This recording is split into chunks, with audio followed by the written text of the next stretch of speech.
Welcome everyone to episode 14 of the Upside Ticker Talk. I'm your host, Étienne Joncas-Bouchard. Today is July 8th and we're back in our studio in Montreal recording another episode for you. We've got a great guest lined up who actually joined us from Toronto, got in this morning all safe and sound, and we're very excited to welcome back a recurring guest, and I'll introduce him in just a minute. But as usual, just a quick recap of our last episode, which we had the pleasure of hosting Valerie Grimba.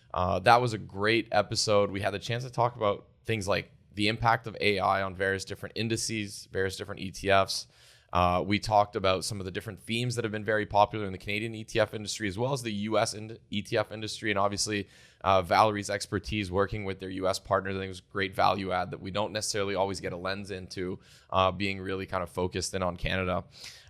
You can catch that, as always, on your favorite podcast app, YouTube, on our channel. So feel free to check that out if you're interested in learning more. So let's get to our guest. I'll introduce you very quickly. Andrei Bruno is our director of ETFs here at Fidelity, responsible for a lot of the product development work that we do, and wear a bunch of other hats, as well as being a capital markets expert on our Fidelity Connects. Andrei, thanks for joining us. Thanks for having me. Great to be here in La Belle Provence. La Belle Province, exactly. Maybe we'll go for a poutine for lunch, but that's why we're recording a bit earlier than usual, maybe so we wouldn't fall asleep after a poutine. But no, thanks so much for joining us. We're going to take a lot more time today to answer internet questions. I feel like we have the chance to talk a lot and you know, we'll explore different topics, but like this was a great opportunity. Instead of answering 3 or 4 questions, we're going to try to answer a bit more today. So we'll get right into that. But first off, as always, first segment of the show, industry recap for the last month. So what's gone on in the Canadian ETF industry for the month of June? We saw a rebound in flows, so nothing really kind of slowing down as markets have done very well up until a couple days ago. Obviously, like I said, July 8th did get some kind of more turmoil in the Middle East, but nonetheless, it was a really positive month with around $17.5 billion in net inflows in June. That's higher than the previous 2 months, which was around $13 billion for April and May. Bringing the year-to-date total to crossing $100 billion, which is quite crazy to think about because it took us until last November to get there, which was a previous record year. So we're well underway into continuing this record run for the Canadian ETF industry. As it's been the case for the last 18, 24 months, what's really dominated, once again, on a monthly basis on the equity side, saw about 12 of the 17.5, 12.6 went into equities. And actually, in our last episode, we noted that demand for international had slightly slowed down. Not so much the case. We're right back into that in June. But what was interesting, it was really like a split almost evenly across the main regions, with the exception of emerging markets, which continues to see, I guess, lackluster demand, albeit performance has been really good. Yes, it's been very concentrated into a few different names, some of which are actually looking at listing in the US, like SK Hynix. But really kind of broad diversification across the board. So equal inflows into US, international, developed, and Canada. On the fixed income side, still positive, but right around $2.8 billion in net new assets for June. The only thing that I noted here is that there was only one fixed income ETF that actually made its way into the top 20 ETFs in terms of inflows for the month. Usually there's always a couple, but a bit more of a challenge maybe from, like 1 or 2 mandates really getting some love there. I think it just reflects the continued uncertainty around bond yields, which, had basically started to gradually come down on, during the month of June. US 10-year was right back around 4.4, but now once again, as we stand here today, oil prices were moving up, and so were bond yields, with this kind of uncertainty returning to the market. So maybe we get some clarity there, and we start to see a bit more demand. Albeit credit spreads has been extremely, extremely tight, as corporate profits have been phenomenal, and the economy, especially in the U.S., has shown a lot of resiliency. A couple last points that I had here, and I'll let you chime in here very soon, Andrei. Multi-asset ETFs continue to chug along, $1.4 billion. I feel like at this point it's basically like death, taxes, and net positive inflows into the multi-asset category. It's super consistent. Once again, some of our products, for example, like FBAL, FEQT, finding their way into the top 20 again this month. So really nice to see that and see continued demand into these fully diversified turnkey solutions in the Canadian ETF industry. Of note on the Fidelity side, and I'll end on that point, 2 Fidelity factor ETFs actually made some headlines. Our US Value ETF, FCUV, as well as our International Momentum ETF, FCIM, both were noted in a couple different industry reports as seeing kind of above average demand. Really kind of different stories there. Maybe we can kind of dig a bit deeper into that, but some really strong flows into the factor space, which is not necessarily in the traditional kind of market cap weighted index stuff. So with that, I mean, a little tired of this. That was a lot to ramble off there, but Andre, any quick thoughts or comments, things that you noticed? Or? Yeah, there's one statistic that I think needs to be mentioned is ETF assets in Canada crossed over the 1 trillion mark. So pretty big milestone for the ETF industry. I think it's, when I kind of started here at Fidelity, mutual funds, you'd see more flows into mutual funds. And over the last 2 years, I think this is the 3rd year now where we're seeing an outpacing of flows going into ETFs. So, when this first happened a few years back, we thought maybe it was a 1-year blip, but the trend continues here. We continue to see more investors flock towards the ETF vehicle, which has been great. So adoption of the ETF vehicle is kind of across the board. We're seeing whether it's your financial advisor or your do-it-yourself investor, folks are flocking to this vehicle, and obviously it's going lockstep with the growth we've seen in the industry. Just from a product perspective, last year I think the statistic was there's one new ETF basically launched every day for every calendar day last year. So we've seen a large increase in the breadth of types of products we've seen in ETFs. A lot of products that historically were in the realm of mutual funds, we're now seeing it in ETFs now. So just an explosion in the types of offerings and, helping kind of Canadian investors kind of navigate this world. Yeah. A couple good points there. You mentioned like new launches. That definitely hasn't slowed down this year, albeit like you got a lot of flows going into, there's some new products getting some inflows, but it's a lot of the ones that have been out and about for a while. But 29 new launches in June alone, 201 this year. So I guess we're even ahead of pace. It's almost more. It's more than one a day. Quite crazy stuff to see. But where I'd like to go back is you mentioned like stuff that used to only be maybe on the mutual fund side. We're seeing more and more on the ETF side. So that to me just sounds like kind of the more active strategies, or maybe the strategies that are a bit more sophisticated, or use whether it's leverage or they use are slightly lightly levered, like they call them, but.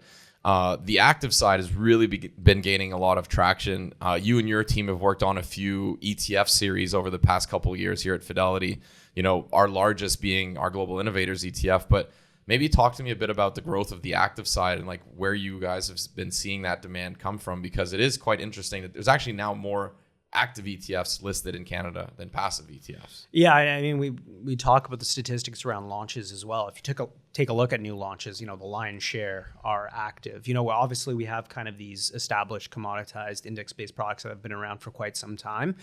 So a lot of the innovation we're seeing and a lot of the new products coming to market are within the active space. Certainly, our lineup is a great example of that. We are seeing a lot of investors flock towards, active mandates, particularly in the ETF space. And, historically that had been something that was more in the realm of mutual funds. Certainly we've brought a lot of our products that have historically been, fully active managed, back in 2023, we kind of endeavored and brought some of those mandates to market. We've continued to do that as well. One area where obviously we're seeing some more growth, kind of ETFs and mutual funds for that matters is the liquid alternative space as well.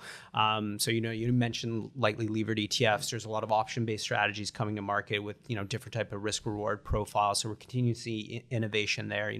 We ourselves launched a covered call product well over a year ago now. But yeah, certainly there's appetite for just beyond kind of passive strategies, and there's a place for passive strategies, index tracking strategies, but you've got a lot of investors who either want to invest fully in active mandates. You have other clients out there who are looking to do a core satellite approach. I'm going to underpin my portfolio with, lower cost index tracking type products, but, want to look for some alpha opportunities in satellite positions. And, now under the sun, whether you're looking at, if you look at the active space too, regardless of the strategy you're looking for, you want international active. There's a product out there. You want US active. There's something you want, factor type strategy, you want a value manager, you want an active growth manager, there's strategies out there for you. So there's just so much product out there right now that, depending on what you want to do, what you want to accomplish under the hood, there's a strategy for you. That's the point where we've gotten to. Like, there's literally an ETF for everything almost. And it feels like, I think we used to say that about the US market. Like, we're basically there, I think, in Canada when you think of optionalities and choice, and even like targeting specific risk return outcomes. I think is a big other thing, whether it's through the levered products or with the liquid alternative strategies, which we've also been venturing into quite a bit. And we've had the chance to have our colleagues on the alt side come on the podcast as well, and Rory Poole, for example, your counterpart on the alt side. And it's quite fascinating to see just the sheer growth and demand on that side. A lot of that coming, I think, from the weakness in fixed income.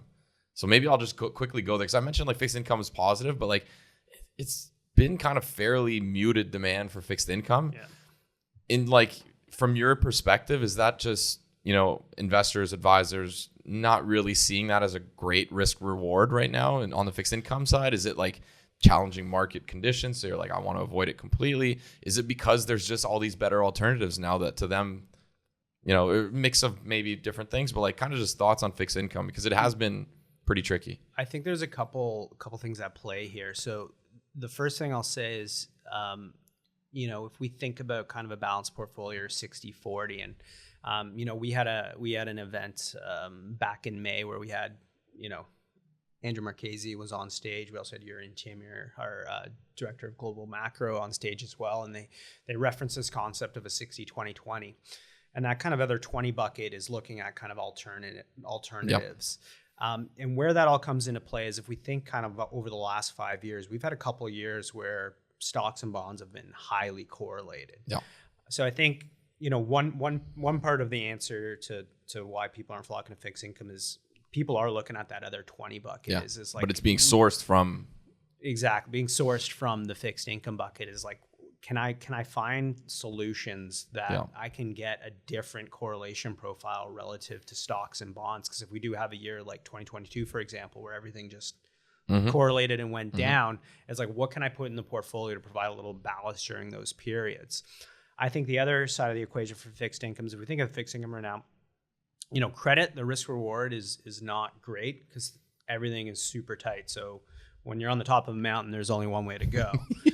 So when you're thinking about that, and not to say something is coming, because you take a look at, to your point, corporate balance sheets. You take a look at the refinancing. Also, when corporates have to roll over debt, we don't have a big rollover this year. So some of those worries aren't exactly there. We're not seeing any wider credit spreads. There's no kind of cracks. CDS markets aren't telling us anything. So there's no worries from that perspective. But just from a risk reward perspective, there's not a lot there on the credit side. And we think about the rate side, like that has been the woe in everyone's portfolio over the last 5-6 years.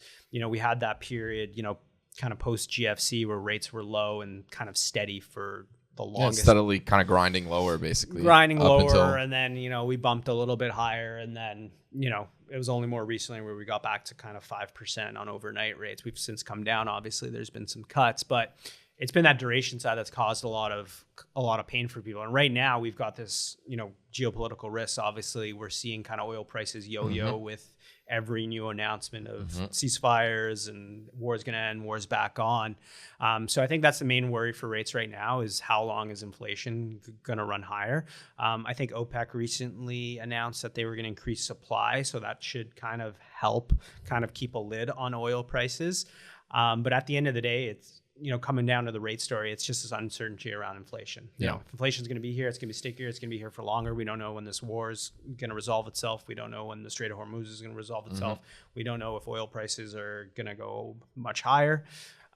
If the inflation worry stays there, the possibility of central banks having to hike rates in response to increased inflation is obviously elevated.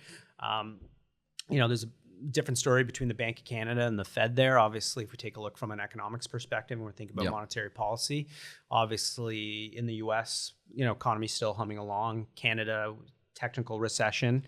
So, it would put kind of the Bank of Canada between a rock and a hard place if we continue to see inflation stay higher.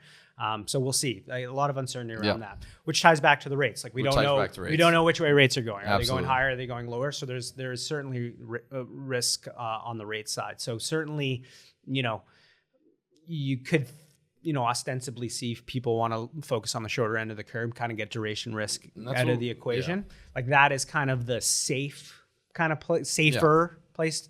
Again, we don't know what rates are going to do. Obviously, rates come down, you shorten up your duration, you're not getting the benefit of that. So that's your risk there. But at the end of the day, a lot of uncertainty around where the curve's going to go over the next, 6 to 12 months. Yeah. No, thanks for that. Great explanation. Very thorough explanation. And it's, even speaking with advisors, like in, our team's role, like we're meeting with advisors across the country, and it's like not really anyone's shown appetite for duration due to the uncertainty that you mentioned. You've also got like a new Fed chair, right? So how exactly is Kevin Warsh going to approach this monetary policy issue? And playing into all the geopolitical uncertainty, obviously, like even once again, I mentioned it in the offset, but like even today, you start to see yields rise a little bit as oil prices go back up, and we see inflation expectations creep up. So no, thank you for that. All right, let's dive into the internet questions. So as usual, we're gonna take the time to answer your questions. Always a fun part of the show, and continue to submit them. I've got 8 written down here. I don't know if we'll get through all of them. But we're going to try to. Actually, one of them, maybe I jumped the gun. There is one on fixed income, so maybe we'll have to revisit that a little bit. But the first question that we got in, we can kind of take turns jumping in back and forth here on these. But I'll ask you the first one, Andre, which is, how are beginners handling investing with all the global conflict right now? Yeah, so it's a good question. So I think, we obviously see a lot of headlines. Yes. Right? I think the challenge, not just for beginners, but just for finance professionals as well, is, if you see a headline, war's back on, for example, we see that headline, but ultimately distilling, like, what does that mean? Mm-hmm. Like, and getting down to, like, how does that impact my portfolio, and kind of going through that step ladder? Well, like, just as an example, like, war's back on, oil prices could go higher, inflation could be a little bit stickier, remain a little bit higher. And then distilling that down, what does that mean for my portfolio, and trying to navigate that? I think, where the challenge can be as well is, we as humans are very fixated with headlines and what's happening in the here and now. What I try to do is try to take a step back and think longer term as well. Because you can get stuck in the everyday, and there's headlines every single day, saying one thing and then saying another thing the next day. And you can end up in the scenario where you're just constantly trying to trade around the risks, and, trying to see through the fog and take a look at the longer term, and like, how's my portfolio position? Like, how is it going to perform over the next, 2, 3, 4, 5 years? Yep. It's tough as humans managing our emotions and seeing those headlines and seeing, a down day and saying, do I need to make changes in my portfolio? Like, ultimately, like, what I try to think about is like, I'm trying to structure my portfolio that if there's bumps here and there, it doesn't really matter. I know it's very hard for us humans to do that. And, we see markets going down and we want to make changes. And not to say you should never make any changes, but what I'd say the biggest challenge is trying not to get too caught up. Stay focused on the bigger picture. Stay focused on the bigger picture. Again, not to say, there are things that change structurally and you need to adjust your portfolio. Yep. No doubt about it. But it's trying to filter through kind of the everyday noise and kind of stay on plan and stay on track. That's great comments. And, question being also like, how are beginners handling this? Like, it's everybody reacts differently to news headlines, and everybody's got different behavioral biases, obviously. But what we do see in any time where there's volatility and there's very large and kind of worrying headlines, because there are periods of volatility where the headlines aren't as, worrying as like a global geopolitical conflict. Like, we also had, the Ukraine-Russia conflict, which is somewhat similar in extent of like what is being impacted, which is like notably energy prices, which is also rhymes with any other past conflict. And so what we've actually seen in terms of like flows, some people will flock to sectors like energy, will flock to gold, for example, and looking for some of those maybe hedges. But the thing to keep an eye out for and to be cautious, to your point, is don't make any irrational like changes to your long-term investment plan based off of these short-term things. So you can play around the edges and look for protection, but if you look at just this year, you had March was extremely challenging, and then you had two of the best months that we've seen in the past decade in April and May. And so continually adapting to that, I think or changing the plan can lead to maybe less desirable outcomes in certain cases. Yeah, and I mean, when you see these staying invested is what I'm saying. Yeah, when you kind of see these headlines as well, like the question that I like to ask too is this just a short-term headline, or is this changing something long-term fundamentally? Yeah, because that's like the real question you Yep. kind of also want to answer as well. Yeah, is this a secular change of the way that I should be investing? Which is different question for sure, but notable point. Again, easier said than done, of course. Absolutely. The second question is actually, so maybe once again, like we kind of touched on this a little bit, but it's how to protect my investments in light of these global geopolitical conflicts. Yeah, I mean, the real question is again, and I alluded to it, I mentioned it, is like, what does this conflict actually mean? Distilling it down to kind of actual economic and financial factors ultimately. Like, for example, when the Russo-Ukraine war kicked off, obviously the first thing was energy prices, grain production. Those are the main things that pop up. Spillover risk into kind of the rest of mainland Europe there. So those are the initial kind of things that pop off. So you're trying to think of, okay, where are my risks? Yep. Where can I get hurt if this happens, if A happens, if B happens, if C happens? If you can identify those risks, then there's ways to, hedge your portfolio or kind of try to insulate or mitigate some of that risk. So I guess when you see those headlines or you see those geopolitical risks, good time to take a look at your portfolio and say, what is at risk in my portfolio if this happens, if that happens? And then you have to maybe adjust, maybe you don't adjust, maybe you want to accept the risk, maybe you want to reduce your risk, maybe you want to add positions to your portfolio that can help reduce that risk.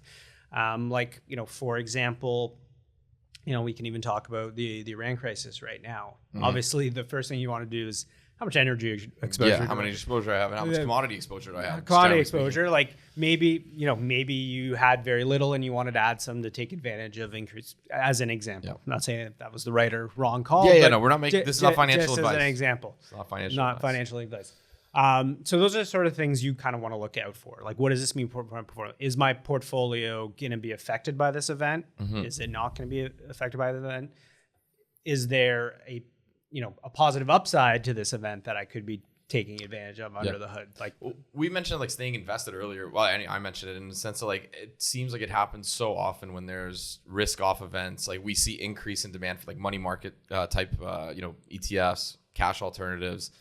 Like there's ways to hedge out risk, to your point that you were making there, without necessarily getting out of the market. Because another one of the risks that nobody talks about is getting back in the market, right? Because if you go back in and like you said, you're back to close to the top of the mountain, that's a challenge in itself. And so looking at other things, like it could be looking at ETFs that specifically target lower volatility stocks, right? Or it could be looking at defensive sectors that are less impacted, or maybe more local companies that are, in geographies that are not impacted by the ongoing conflict. And so maybe it's just playing around with some allocations into places that are less sensitive without necessarily saying I'm going to get out of the market. And then you could have the risk of missing out on the flip side, because as you said earlier, this thing is flip-flopping on a daily basis. And so you can't adjust every day. So then it's just having a plan, sticking by it, and then, taking advantage of the opportunities when they do arise, because there is always opportunities that arise as well. Defense recently being definitely one of them. And that was the same thing that happened in Europe as well. And certainly, and just to double click on a point you made there, just about, when do you get back into the market? If you take a look at cycles and you take a look at kind of the biggest up days in those cycles, if you miss out on a lot of those up days and you take a look at the compounding effect on that, like it's pretty large. Like obviously the big caveat here is, obviously it depends on your investment horizon, your risk profile and all this fun stuff. But, if you think about someone like me, I got many years till retirement, like hopefully we need you around. Hopefully I in terms of my retirement funds, like I don't need to look at that every single day. Like my investment horizon is, several decades. Yeah. It's, have I constructed the portfolio that I know that I'm trying to do with over that time period? When I look at a 30-year return number, like I'm hoping to to beat the market, hopefully in there. That's what I'm looking to do. Yeah. I know there's going to be some down years, there's going to be some down months, but I'm taking a 30-year time horizon. I think what's really important is to figure out kind of what your end goal is, and you need to take that hard. Again, it's very hard for us to humans to do. You're looking at your portfolio, you're seeing it's down 15%. Nobody likes to see that. Yeah. But you got to take a look at the bigger picture. Great. Next question. Is buy ETF and chill actually the best strategy? Maybe I'll start taking a crack at this one. That's something that's like, it's been kind of popular. I mean, maybe saying it that way has been popularized, but basically saying, let's buy an index product, market cap weighted index, buy the S&P 500. That's all you need. And, you're going to retire very wealthy, right? This is a simple strategy, but effective strategy. I think this allows you to get from point A to point B. Markets generally have gone up over time. These are all simple concepts that I think most investors will understand and be comfortable with. I just say, a couple, maybe not warnings, but things to consider. Not all indices are the same. Not all markets are the same. Not all sectors are the same. Not all themes last forever. That's another thing. We've seen a lot of more demand in themes and saying, well, I'm just going to buy an AI themed ETF and that's the future. So I'm going to buy that and hold that forever. Valuations matter. Earnings growth matters. Earnings revisions matter. Cycles matter, which you mentioned as well. A lot of investors that say, buy ETF and chill. I'm guessing that this question probably came from somebody who's around our age or slightly younger, I'm guessing. Could be wrong. Didn't go through the period of a 10-year lost decade of US basically being flat, right? The S&P 500 was inherently flat for 10, 11 years. So the buy ETF and chill on the S&P 500 was probably not the right thing to do. Right. Maybe buy ETF and chill on the S&P TSX composite was fine. But, there is inherently these cycles that we rotate through. And in order to, I guess maybe the way that I'll frame it and the last point I'll make is that's fine. I'd say just make sure that you're properly diversified, not just into one geography, one sector, one segment. So obviously that multi-asset category comes to mind. If you want to do that with a multi-asset portfolio, I think that's more sound. It's more sound than saying I'm going to buy one market and hold that forever. Yeah, for sure. I'll probably inject some of my own personal bias into this answer, but just on the top of index, obviously we work at Fidelity and we're an active management shop. Well, it's okay. It could be the same thing as saying buy one manager and chill, right? Yeah, that you like. Agree. Yeah, I personally wouldn't do that. I would spread my eggs, around in a few baskets personally, and I think that's prudent. That's also a prudent kind of risk management approach as well. Yep. You don't have a crystal ball. You don't know what's going to happen. Just even though you may buy, let's say the S&P 500 in your example, you're well, I've got there's many eggs in that basket. Yep. You still are U.S. kind of more large cap biased market exposure beta, for sure. So you do have you also have some kind of implicit factor exposures under the hood there. So you are not as diversified as you might think. So to your point, I totally wholeheartedly agree. You should put eggs in multiple baskets. Yep. If you're looking at equities, look at some international equities. Take a look at some EM. I'm not giving a recommendation of what you should do, but generally you want to put your eggs in as many baskets as reasonable. Obviously, there's such thing as over diversifying as well. But which actually, I'll tee you up right there. That brings up our next question: is there anything all-in-one ETF investors overlook that they should consider? Maybe over diversification in certain cases. Yeah. So there's you probably don't want to have one holding your portfolio, but you probably don't want to have 5,000 in your portfolio as well. Is probably not a great idea as well. Now, if you think about an all-in-one portfolio, I think the one thing to think about as well is there's a lot of multi-asset products in market right now. I think it's important to find the one that matches up with your kind of risk and return kind of outcomes. Yeah. Because kind of that's how they're set up. They're set up for varying degrees of your risk tolerance and your goals as well. So I think understanding kind of what your goals are and aligning that. If you just go and you screen by return, obviously the riskiest ones typically are going to be the best returning, but you might be saving up classic for portfolio theory. You might be saving up for a house you want to buy in a few years, and maybe going in the full risk bucket might not be the most prudent outcome. So what I would say is, try to figure out kind of what your goals are, what your kind of risk profile is, your time horizon, and kind of match it to the appropriate kind of asset allocation profile. So the point you're making there is like just being diligent on asset allocation mix, because just because it's let's take our all-in-ones as an example. Our all-in-one equity is significantly different than our all-in-one conservative ETF, and will have the same underlying building blocks but have significant different varying risk levels, if you will. So that's definitely a good one for sure. I think the other thing that's overlooked also is it's not overlooked. It's overlooked. Like we look at it too much. Fees, right? Like there's lots of competition on fees. Fees is an input. It's not an outcome, right? Like in the sense that like it's something that to consider, absolutely. But understanding, all these different multi-asset solutions that are available now, whether it's ours, whether it's, other competitors that use some active or that use some factor, that are all passive, like they're all going to be slightly different.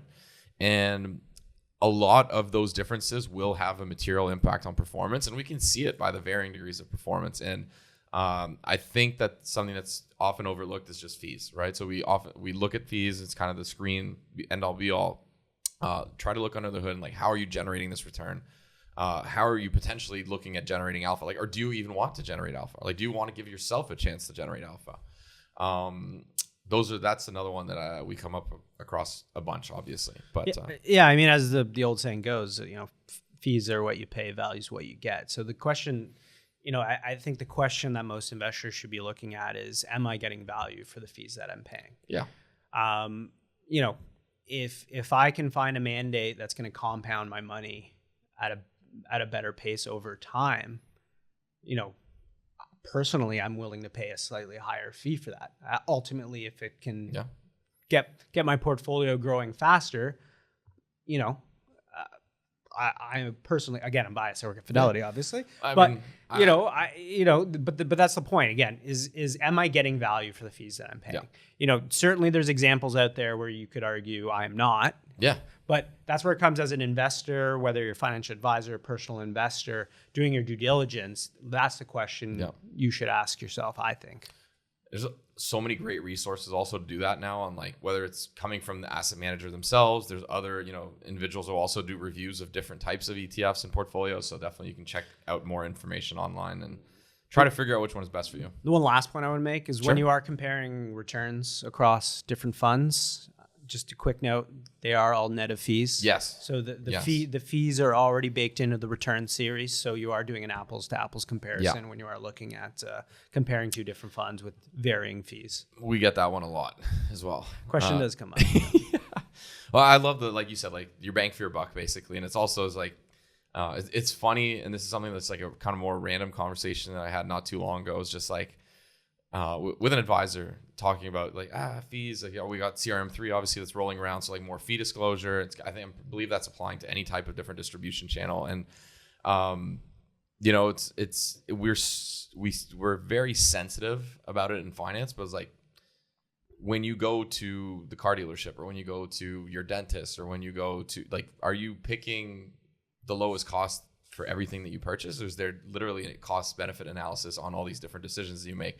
Seemingly like we've gone too far the other way on the finance side. I don't know, maybe like I don't want to dive too deep into the psychological aspect of that or like the philosophical aspect of that, but it really seems like we've gone away from analyzing the quality for what we're getting at in terms of output for the cost. But anyways, next question. We'll take a few more here and then we'll wrap this up. In the question on the Fidelity all-in-one ETF, so perfect guest to ask. In the Fidelity all-in-one ETFs, is there any reason why you're not using your dividend ETFs? Yeah, I would say like number one, there is like if we take a look at correlations across factors, there certainly is quite a larger correlation between quality and dividends. So quite a bit of overlap there. So from a diversification perspective, adding dividend doesn't quite add that much to the whole diversification story. Like what we were trying to do is try to get diversification across factors. So adding dividend would kind of tilt the overall profile a little bit more towards quality, and we wanted to be a little bit more factor neutral. The other comment I would make, someone might come back and be like, well, why not get quality and put in dividend? But the other thing is, we like under the hood, like on the equity sleeve, we are looking for capital appreciation on that side. So it isn't kind of an income focus. Because if we think about kind of our asset allocation, where we're getting our income is on the 40 side of the ledger. So we've got a number of mandates there that are churning out coupon payments from the fixed income. So that's kind of where the income is coming in. So on the 60 side, we're more focused on looking at capital. So I'd say those are kind of the two main kind of arguments of why we didn't include it. I'd agree with that. I remember when we were doing the initial like analysis on construction and all these things. Definitely the correlation was the number one thing that came up, right? And also even with value as well, right? Because if you think of our dividend factor ETFs, just for everyone who's maybe less familiar with them, we're screening for yield. We're also screening for payout ratio as well as dividend growth. But the large component is dividend yield, which inherently is very similar to a free cash flow yield, just one different level, right, on the cash flow statement. And so it's going to rhyme with value as well, because the dividend yield is important to the actual dividend you're paying, but the yield component part is coming from price appreciation or depreciation as well. So definitely from a diversification standpoint, it wasn't like super additive, right? So, and then you go with the factors that historically had a slightly higher alpha target, right? All right, let's do one last one. Which one to pick from? All right, let's do this one. We talked quite a bit about this earlier, but I think it's worth chatting about again. Fixed income's been a very challenging asset class over the past 5 years. Why should I own it and not just go equities or something like a REIT? Was the question. Yeah. So again, it comes back to your risk profile and what your goals are. Like if any part of your goal is capital preservation, going full bore on equities is probably not the right way to go. So that is the first thing I would say, just off the cup. If we think about REITs, there's certainly, again, the risk profile is different. They're still beta. There's still publicly traded equities. There's still publicly traded equities. Ultimately, they're typically underpinned by hard assets, real estate, obviously, that are paying cash flows, but you're getting equity risk for sure. Yeah, there's interest rate risk, which is similar to bonds. That's obviously an input. Obviously, REITs there's heavy financing. So there's a lot of considerations. You're getting very sector specific risk as well. If we think about fixed income, typically, let's just talk about a fixed income ETF. You're typically going to get diversification across sectors as well. So if you see any credit issues specific to REITs in that sector, interest rates going materially higher, there's a lot of risks inherent in REITs. So all that to say is a long way of saying is typically REITs are going to be more, they are equities. Yeah. They're going to have equity-like risk. Yeah. So I think the other part of the question was asked about infrastructure there as well. Certainly, when we talk about kind of the 40-20-20, I would put the infrastructure kind of in that kind of 20, that alternative 20 bucket as well. So certainly something to look at for sure. You have to take a look at, typically infrastructure funds are typically going to be more on the mutual fund side, I would say, because it's hard to sell a bridge quickly. Yeah. Certainly. So or a highway or other infrastructure, but certainly, again, in that 20 bucket, that is something that would fall into that bucket. It is something to look at for sure. Typically with those funds, obviously you have to take a look at kind of the liquidity profiles as well. Often these have, we think of ETFs, we can get in and out every day, unless something crazy happens. Yep. A lot of those funds where you're looking at hard assets as well, typically you can't kind of redeem it every single day for obvious reasons.